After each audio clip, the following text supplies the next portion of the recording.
Bienvenidos a SmartTAS, a esta nueva charla sobre organización y protección de patrimonios, haciendo énfasis en los patrimonios de familia y con SmartTAS, que somos expertos en la organización y protección de estos patrimonios desde el punto de vista de la organización y también, obviamente, en el punto de vista fiscal y de impuestos, sobre todo el impuesto a la riqueza, el impuesto al patrimonio, que se va a dar ahorita en la nueva reforma tributaria. Bienvenidos. El patrimonio en esta organización debe estar conformado normalmente por inmuebles, por muebles, inversión en el exterior, inversiones en Colombia y otros bienes. Y obviamente todos estos bienes deben de estar a costos fiscales, que es lo que determina el estatuto tributario. Los costos fiscales de estos patrimonios son totalmente diferentes a lo que son los costos de valor en bolsa en el tema de las acciones, de los valores intrínsecos, de los valores contables, de los valores de mercado, son totalmente diferentes. Los costos fiscales están definidos en el estatuto tributario para cada uno de estos bienes y son obviamente mucho más bajos que cualquier costo del mercado o en libros. Y este patrimonio va a estar obviamente afectado posiblemente en un impuesto a la riqueza, un impuesto al patrimonio, como ha venido ocurriendo en los últimos años, que este impuesto llegó para quedarse. Y este impuesto a la riqueza que grava el patrimonio mundial, quiere decir que me grava todos los bienes que yo tenga en Colombia y todos los bienes que yo declare que estén en el exterior, que estén declarados en Colombia. Y va a ser solamente, inicialmente, para personas naturales o físicas. Creemos que no, por convenios internacionales, que no va a haber impuesto al patrimonio a las sociedades ni a las personas jurídicas.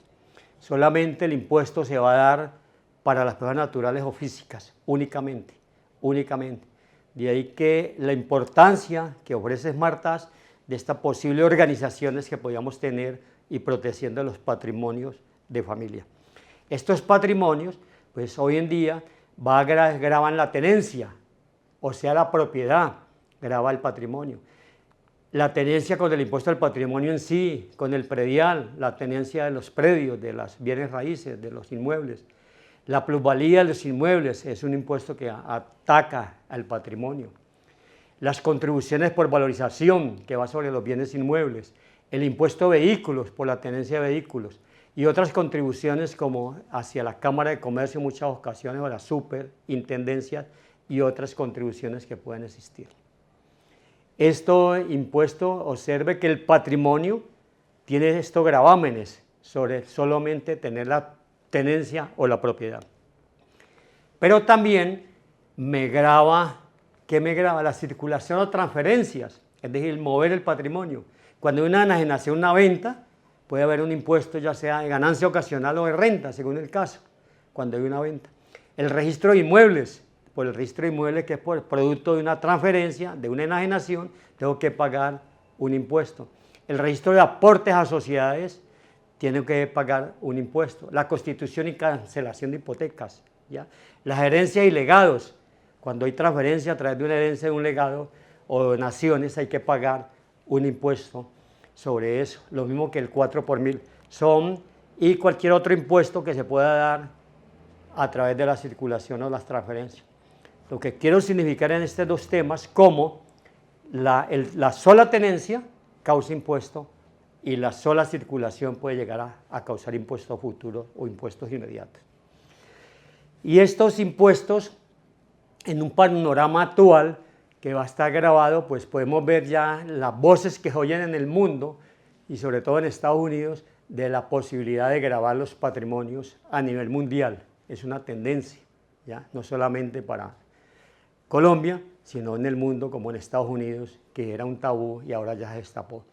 Ahí ven unos titulares para que tengan más significado de lo que son estos impuestos al patrimonio y cómo, digamos, esta política mediante a la Cámara de Nueva York sacó un buzo donde dice que impuestos para los ricos y obviamente se volvió millonaria con ese buzo. Estas tendencias, y no es raro que ahora en el Congreso cuando se reúnan veamos cosas de este tipo, ¿ya? Entonces en Argentina, en Perú, en Chile, va a existir este impuesto del patrimonio, se viene discutiendo permanentemente. ¿Ya? Este impuesto del patrimonio, obviamente, como dicen, cada vez se va globalizando más, va a ser imposible. Ya en el Reino Unido también se habla del impuesto del patrimonio, en todos los países. El presidente Duque, ordena perseguir todos los activos no declarados de colombianos en el exterior al nuevo director de la DIAN.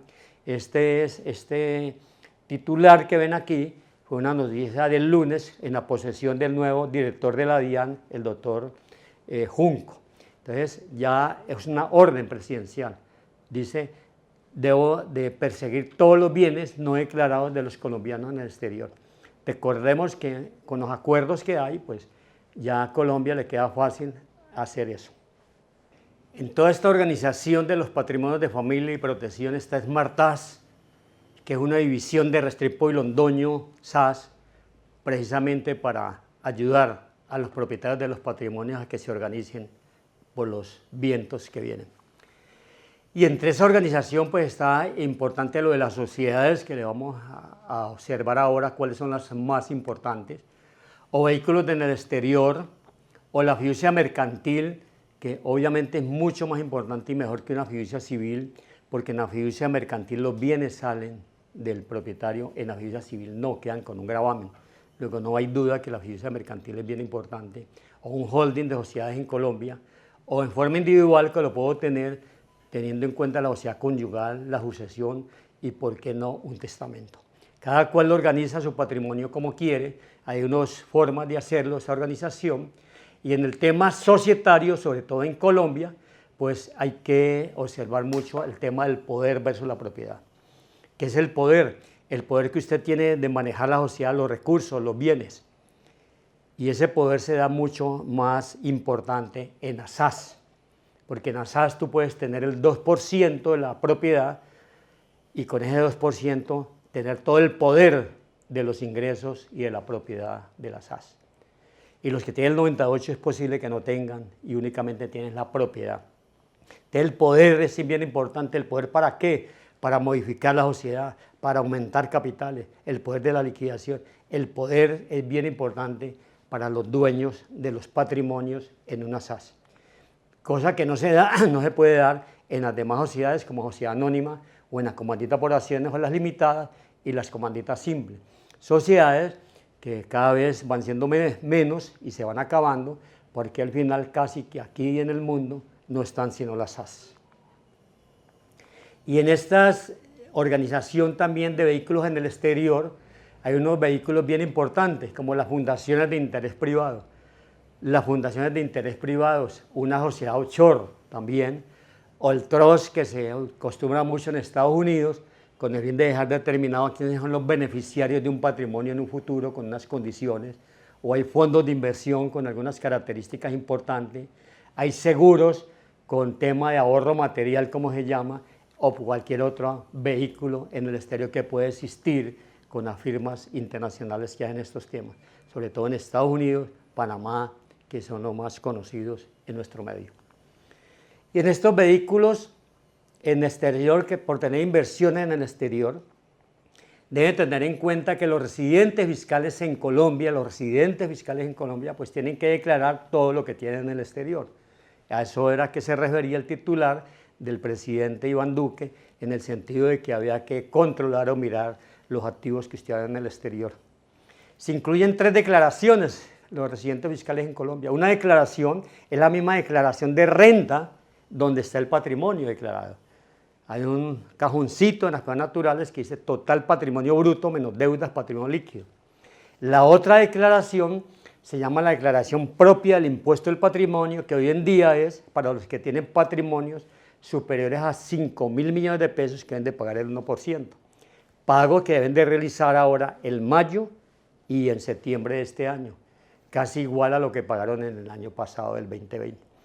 ¿Cuánto baja en el 2022? No sabemos. Lo vamos a saber ahora que se presente la nueva reforma tributaria en unos 8 días y posteriormente les estaremos anunciando qué irá a suceder ahí. Y también recordar que las inversiones que obtengo en el exterior se graban las rentas pasivas. ¿Cuáles son las rentas pasivas? Dividendos, arriendos, rendimientos financieros, intereses, se graban las rentas pasivas. La valorización de las inversiones no se graba, la diferencia en cambio no se graba, únicamente la renta pasiva que reciba, que acreciente mi bien en el exterior, esa es la que yo grabaría en Colombia, las tarifas de Colombia, teniendo en cuenta que al grabarlas en Colombia, descuento si hubo pago de algún impuesto en el otro país. Y recuerden que hay unos acuerdos multilaterales de intercambio de información, en unos automática, en otras solicitud, que eso es lo que hizo el presidente ayer, el lunes, solicitud de la información. En 140 países, ¿ya? En el último recordemos que es el de Panamá, que comenzó a reportar con toda la información de todos los bienes, sobre todo financieros, a partir del 1 de octubre del año pasado, comenzó a reportar Panamá. Ya me imagino que en los primeros días de este mes de marzo o abril comenzarán a llegar algunas cruces de información, algunos contribuyentes que no hicieron la normalización de los bienes que tengan en Panamá. Esperaremos a ver qué sucede, pero ya recuerden que ya va siendo difícil que yo tenga una inversión en el exterior sin declarar en Colombia, muy difícil. No es, repito, no es prohibido tener, tiene el derecho a tener inversiones en el exterior por temas políticos, por lo que quiera, pero debe declararlos en la renta y en el patrimonio. Y obviamente está sometido al impuesto del patrimonio, si es el caso.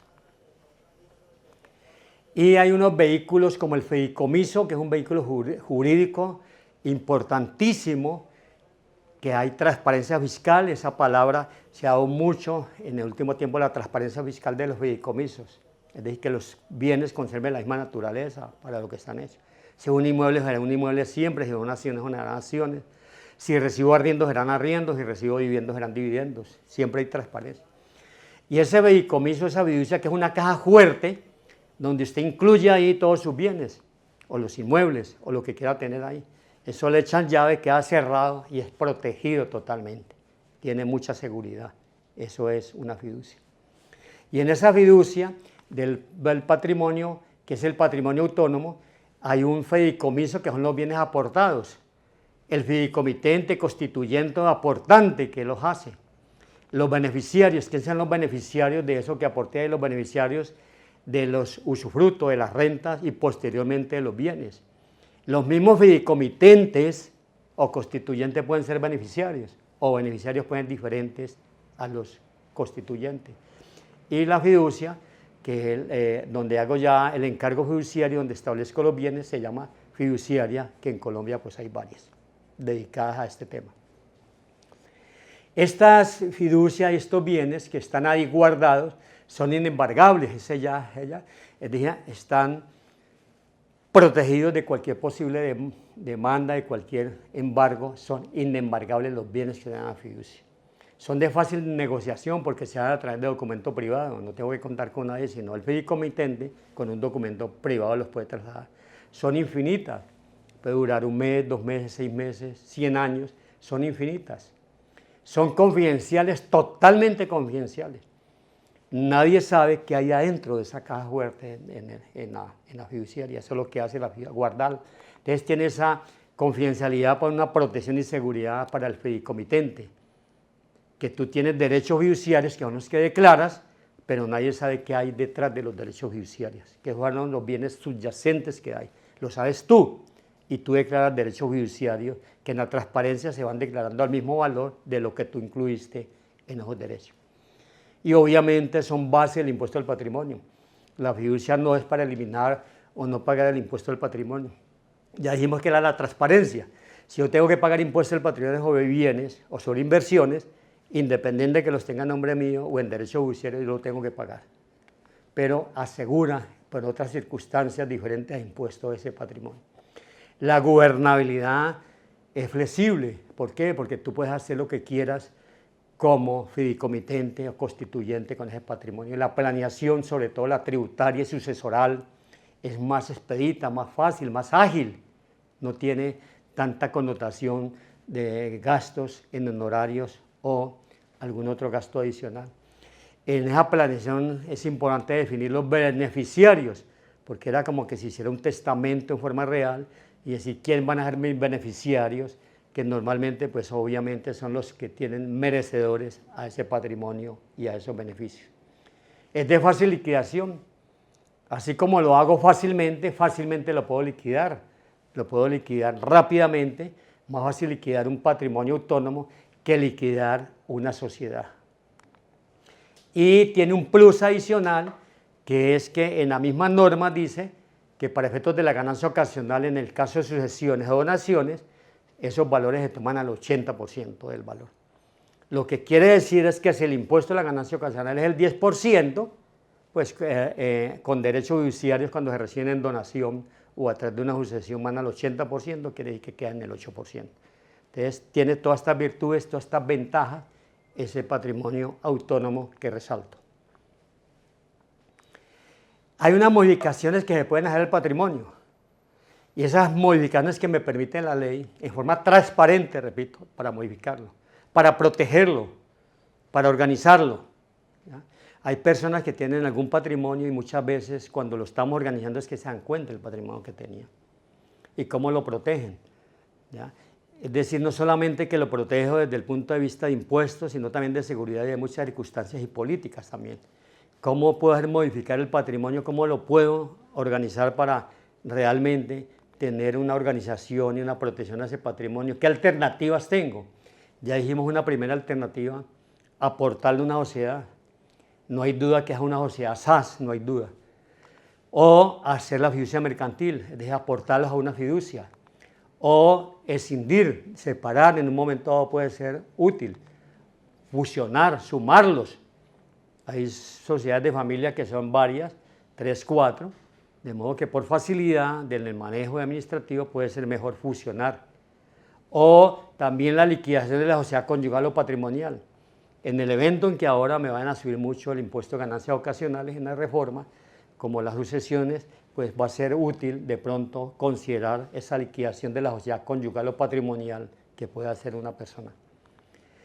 También las donaciones son importantísimas en este tema como una alternativa, que es entregar en vida los bienes y yo me puedo quedar con el usufructo. O la sucesión, hay gente que dice, no, yo hasta que no muera, me creo inmortal hasta que no muera, que hereden los herederos. Eso es un tema de cada cual, o que haya un testamento, un legado. Pero me parece que debe evitarse la sucesión, ¿ya? La sucesión muchas veces trae conflictos entre los miembros de la familia. Es mejor dejar organizado todo en vida. Y en estas alternativas pues está una, por ejemplo, aportar los inmuebles a una SAS. Mire qué son los inmuebles, o también puede aportar otros bienes. Pero los inmuebles son importantes tenerlos libres de cualquier, que estén expuestos a cualquier evento que los pueda atacar. Neutraliza el incremento catastral. ¿Por qué? Porque el inmueble en ASAS queda estático al valor que yo lo aporté, que normalmente lo hacíamos a los avalúos catastrales. Queda estático. Si sube el avalúo catastral posteriormente, yo no tengo por qué modificar una sociedad. En la persona natural sí lo tengo que modificar. Si subió el avalúo de 1.000 a 2.000, yo lo tengo que llevar a 2.000 como persona natural. En la sociedad no, en la sociedad quedan 2.000. Se conserva el costo, es decir, el costo que lo aporté, porque eso dicen las normas internacionales de contabilidad, independiente que hayan valores razonables que van al patrimonio, pero no alteran la parte fiscal. No genera impuesto por enajenación, la norma dice que cuando tú aportas a una sociedad no se considera que hay una venta, por lo tanto no hay impuesto de ganancia ocasional. Sí va a haber un impuesto que es el registro, lo que habíamos anotado inicialmente por trasladarlo, un impuesto de registro y gastos notariales que aproximadamente, para que hagan cálculos, se estiman en el 2.3% del valor que yo aporté a esos inmuebles, ¿ya? Y también puedo aportar las acciones, como yo aporto los inmuebles, recibo unos títulos de la SAS. Y esas acciones, los títulos que yo recibo de la SAS, pues pueden ser base de un impuesto al patrimonio, no sabemos. En un proyecto que había, que no sé si se va a seguir, decía que las acciones de sociedades no iban a estar sometidas al impuesto al patrimonio. Esperaremos a ver qué pasa, por eso dejo en duda qué pasa con esos títulos en el impuesto del patrimonio.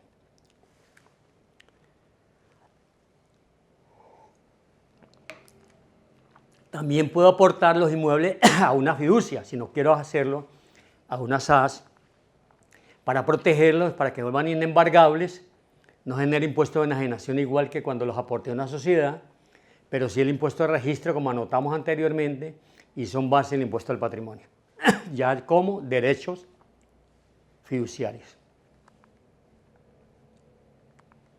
O aporto todos los bienes a la fiducia, es decir, no solamente los inmuebles, sino puedo aportar, si puedo hacer una SAS, tener inmuebles y aportar en la fiducia las acciones de la SAS, mire qué interesante, es decir, las inversiones. En esa caja fuerte yo le puedo decir a alguien, guárdeme todos los bienes o guárdeme parte, como son los inmuebles, que sería también lo más prudente, o todos, como quiera.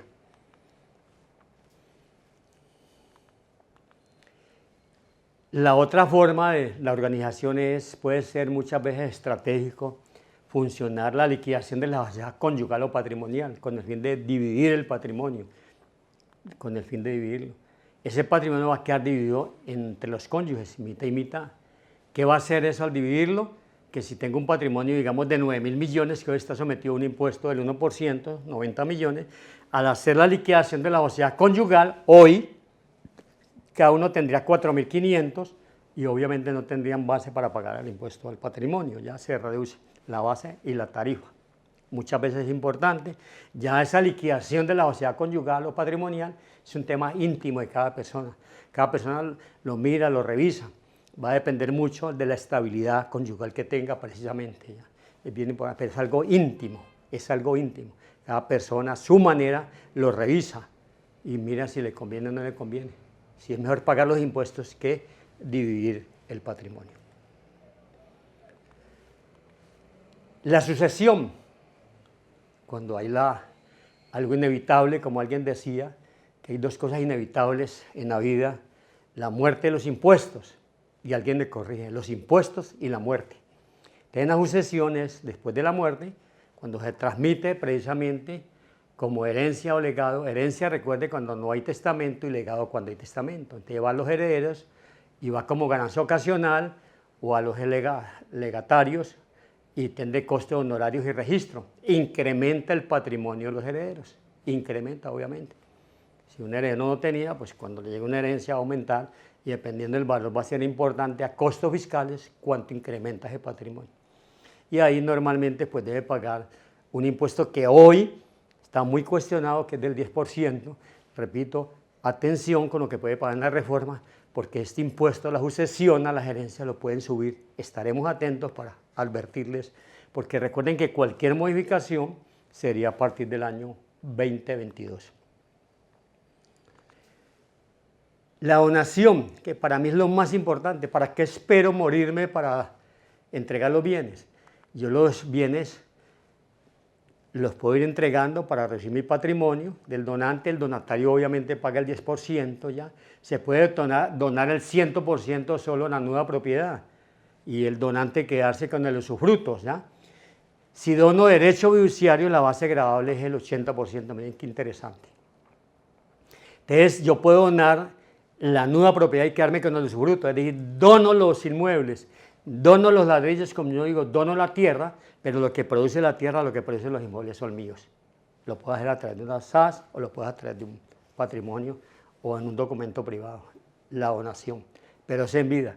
Cosa que el día que se transite de esta vida a la otra, obviamente ya está todo claro, pero en vida yo me doy cuenta qué pasó con los herederos y qué pasó con los merecedores de ese patrimonio. Diferente cuando hay una sucesión, que una vez pues tú mueras, no sabes qué irá a pasar entre los herederos. Estos días salió un meme sobre eso, diciendo que en las herencias se conocen los hermanos. Bueno, entonces es importante, yo soy defensor de la donación, porque tiene el mismo impuesto la sucesión, la diferencia es que en el otro llegan por muerte, en este llega entre vivos, pero yo puedo tener el control de eso y controlar con algunas condiciones el usufruto o la nueva propiedad. Me parece importantísima la donación. Y en Smart Tax estamos en este tema de la inteligencia tributaria para ayudar a todo este tema, ¿ya? Para ayudarles, para que conserven el patrimonio que ha costado tanto hacerlo y lo puedan conservar y lo manejen transparentemente, tanto para las autoridades de impuestos como para lo que sea. En Smart Tax estamos para eso, que es una división de Restrepo Londoño. Organizar, supervisar y proteger ese patrimonio de familia. Eso es lo que nosotros tratamos de organizar y hacer en Smart Task, organizar, supervisar y proteger, ayudarles a supervisar, a mirarlo.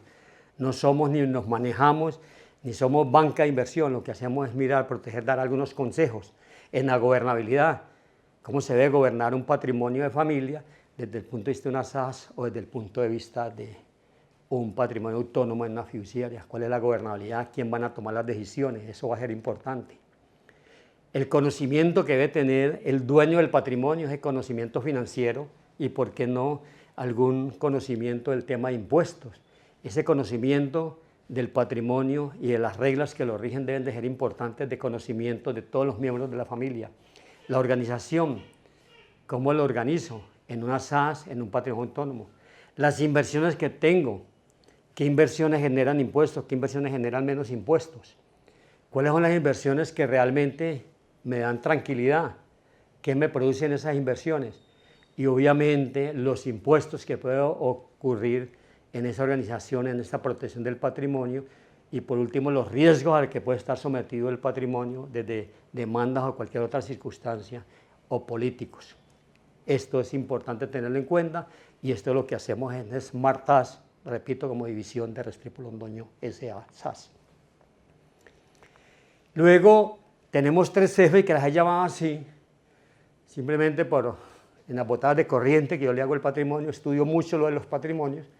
Tenemos el tema de las 3 ejes, que es primero la familiar, la cohesión, la unidad. Los patrimonios deben de mantener la familia unida, debe haber cohesión. Por favor, no separarse las familias por temas patrimoniales, cohesión, unidad. Y si hay algún conflicto, tratar de sanearlo y no llegar a últimas consecuencias, sanear la unidad. La financiera, ¿qué rentabilidad me da el patrimonio? Y entre esa rentabilidad que me da el patrimonio, ¿me está dando para pagar los impuestos? ¿Me está dando la rentabilidad máxima que yo necesito para vivir bien?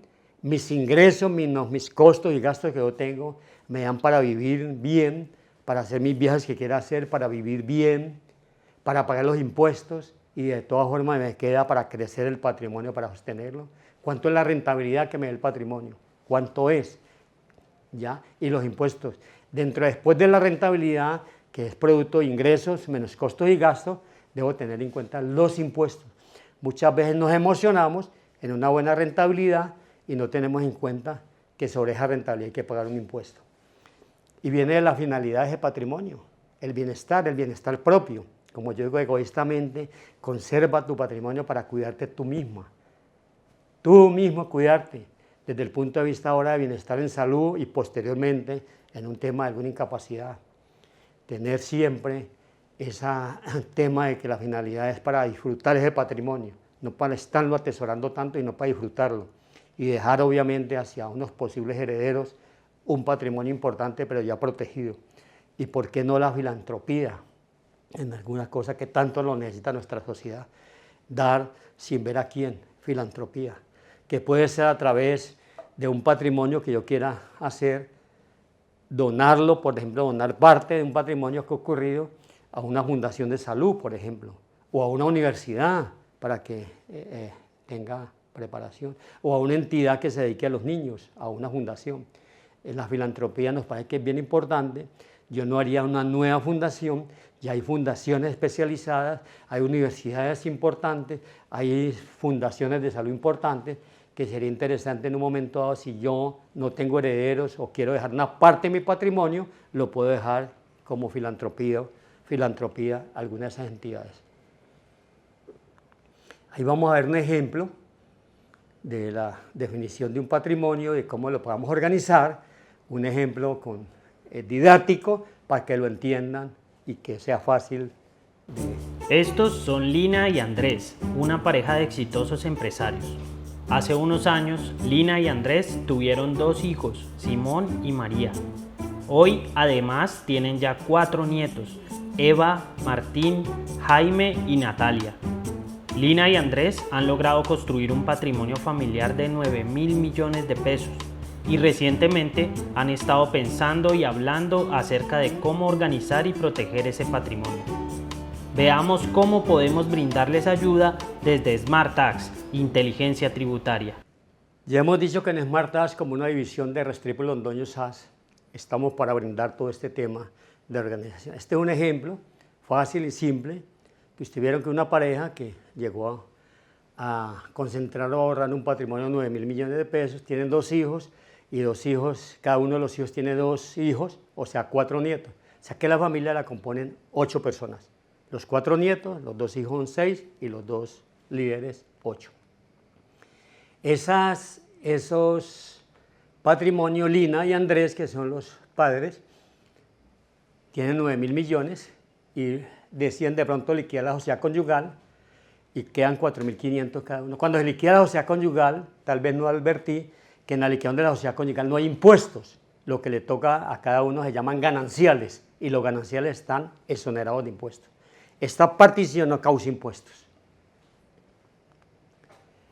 Y la otra idea es que Lina y Andrés, que tienen los 2 hijos, Simón y María, y cada uno de ellos tiene a sus dos niños, Eva y Martín, y tienen a Jaime y a Natalia, cogen ese patrimonio y lo pueden llevar a una fiducia, a un patrimonio autónomo, organizar una SAS, o decir, esperemos que muramos, que va a pasar una sucesión, y lo más importante, yo creo, es donarlo a los hijos, o donarlo de una vez a los nietos, teniendo en cuenta, obviamente, en esas donaciones, que los líderes, o sea, Lina y Andrés, o los gestores, conserven siempre el poder de que inicialmente, de los ingresos, de su fruto, ¿ya?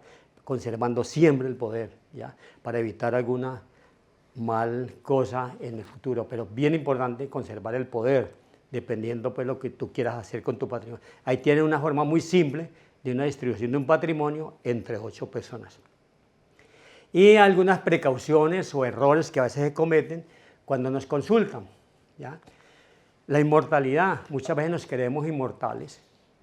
Gente ya uno con determinada edad decir, no, todo mi patrimonio está a nombre mío, todo. Y simplemente cuando yo muera querer ya la inmortalidad, o creerse inmortal y no tener la precaución de ir organizando ese patrimonio. La inmunidad, creer que no me va a pasar nada.